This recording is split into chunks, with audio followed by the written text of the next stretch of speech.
আজি বহুদিনৰ পৰা আমাৰ কাৰ্বি আলঙৰ লগতে অসমৰ অংগনবাদী কৰ্মী আৰু সহায়িকা বাইদেউসকলে তেওঁলোকৰ দৰমহা বৃদ্ধিৰ বাবে আমাৰ চৰকাৰক অনুৰোধ জনাই আহিছিল।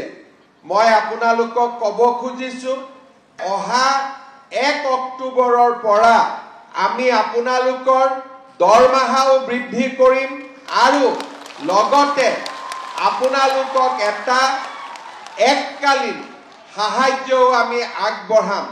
অৰ্থাৎ এবাৰতে আপোনালোকক এটা পুঁজি আমি আগবঢ়াম যাতে ঘৰৰ কাম কাজ ল'ৰা ছোৱালীৰ পঢ়া শুনাৰ ব্যৱস্থা ল'ব পাৰে আৰু লগতে 1 অক্টোবৰৰ পৰা আপোনালোকৰ দৰমহাও আমি যিমানখিনি পাৰো সিমানখিনি আমি বৃদ্ধি কৰিম যাতে আমাৰ অংগনবাদী কৰ্মী আৰু সহায়িকা সকলৰ পৰা অলপ হলেও তেওঁলোকৰ মনৰ দুখ আমি যাতে কমাব পাৰো। ভাল হ'বনে বেয়া হ'ব দৰমহাটো বঢ়াই দিলে?